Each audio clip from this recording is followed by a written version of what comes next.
Hello everyone, আসসালামু আলাইকুম। আশা করি সবাই অনেক অনেক ভালো আছেন। তো ভিডিওটা ইন্টারেস্টিং হতে যাচ্ছে, কারণ হলো যে হঠাৎ করে ফ্রেন্ড সার্কেলের ভিতরে কথা, হঠাৎ করে প্ল্যান যে আমরা কক্সবাজার যাবো বা কক্সবাজার ট্যুর দিতে যাচ্ছি। হঠাৎ করে, মানে এটা কোনো মানেই হয় না। তো মানে এমন একটা টাইমেও বলছি, হঠাৎ করে সবাই প্ল্যানিং। তো পরে সবাই চিন্তা করছে যে কি, যে এখন থেকে রেডি, মানে রাত 10টা 11টা বাজবে, এখন থেকে রেডি। আমি কি ভোর 6টা মানে 7টা বাজে ট্রেনের জন্য যাব, কিন্তু আমি রেডি, কিন্তু সেই রাত 10টা থেকে। আচ্ছা যাক, তো 7টার দিকে আমরা ট্রেন স্টেশন চলে আসছি সবাই। এখন আমরা ট্রেনে করে কক্সবাজার যাবো, এবার আমাদের প্ল্যানিং হয়েছে। বাট আমাদের ট্রেনটা সিটগুলো ছিল, ভালোই ছিল, খারাপ না, কিন্তু আমাদের অন্য অন্য বার থেকে একটু বোরিং লাগছিল। তো এর পাশে আমরা জাস্ট একটু করে একটা রিলস নিলাম সূর্যের। এরপরে চট্টগ্রাম কালুরঘাটের সেই ঐতিহাসিক সেই ব্রিজের উপরে, ফ্লাইওভারের উপরে উঠে একটা ভিডিও নিলাম। অসাধারণ একটা ভিউ, অপর পাশে সূর্য, সেরা লাগতেছিল, কিন্তু মনে মনে একটা ভয় ছিল। তো জাস্ট আমি আর আমার ফ্রেন্ড একটা ক্লিপ নিয়েছি দুষ্টামি করে, আর আমার ফ্রেন্ড দুষ্টামি করে একটা ক্লিপ নিয়েছি। খুবই ভয়ঙ্কর, কেউই কখনো ট্রাই করার চেষ্টা করবেন না। এরপরে আমরা চলে গিয়েছি কক্সবাজার স্টেশনে, চলে আসছি। আর সেই শামুকালার স্টেশনটা সেরা। তো যাই হোক, সুন্দর একটা স্টেশন, সব মানুষ আর মানুষ।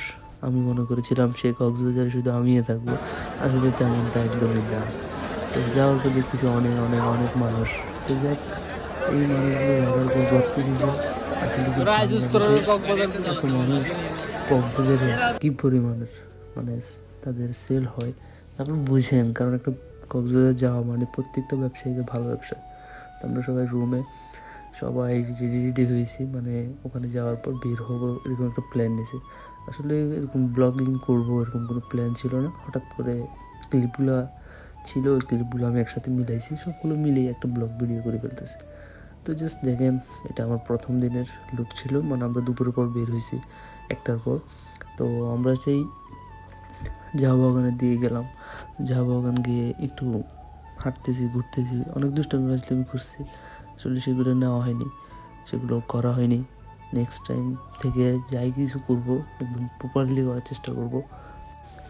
এরপরে আমি হঠাৎ করে একটু আনারকলি খেতে গেলাম, যে এটা কক্সবাজারে খুবই ভাইরাল, যেখানে সেখানে দেখবেন 40 টাকা 30 টাকা 50 টাকা করে বিক্রি করতেছে।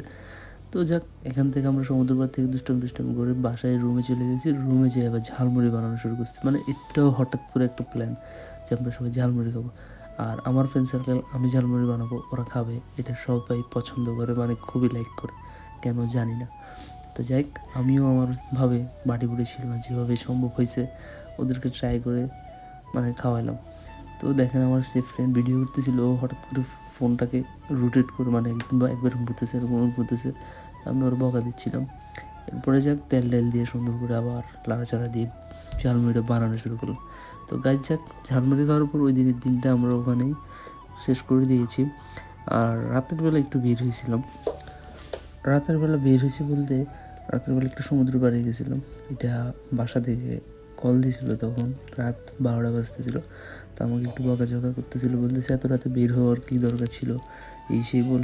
এরপর আমি আবার রুমের দিকে যাচ্ছি। যখন রুমের দিকে যাচ্ছি তখন 2টা না 3টা বাজতেছে। তো নেক্সট পার্ট পরের বার আসবে।